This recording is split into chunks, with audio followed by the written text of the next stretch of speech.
Ayun po yung ano karito ni Tatay Celso.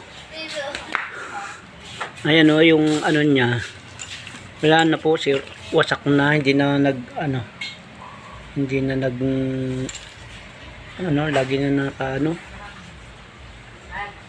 hindi na masyadong nagulong dahil wasak na. Yun isa. Ayan o. Tatay. Tatay Silso. Ano? Ano sasabihin nyo kay Kuya Ruel? Ay! Papalitan na. Ng gulong. Ay, kumusta yung inyong drum boat? Yung binigay niya. Ayos naman. Ayos naman. O ano masasabi nyo kay Kuya Ruel? Dahil kailangan daw kumustahin nyo siya. Ano masasabi? Kumusta ka na ngayon? Oh. Ruel. Ayan po, si Tatay Celso, Kuya Ruel. So, hindi po tayo nakapasyal doon sa ano. Ano nga, Tatay, yung kailangan ninyo doon? Yung solar? Ilaw? Ay, hindi na. Hindi na. Meron akong lintig, 3. Yung binigay namin sa inyong flashlight, okay pa? Ayos pa rin. O, ayan pala, okay daw na daw. Hindi na daw yung solar.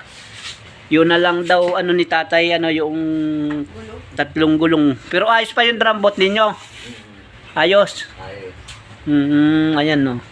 Kasi tinatanong nga ni Kuya Ruel kung ano daw mga kailangan pa ninyo.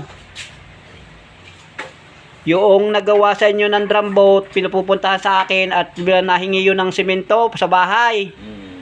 Eh sabi sa akin ni Kuya Ruel, puntahan ko daw at kung ilang sakong simento ang kailangan.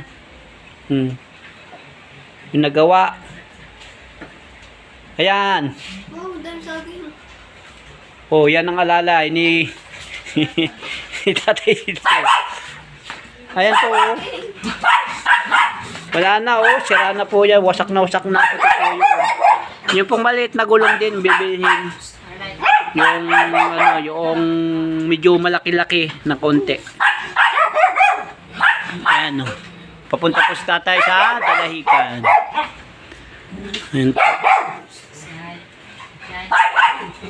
May po si Tatay na puso at papaya. Bakit bulok na yata yung isa?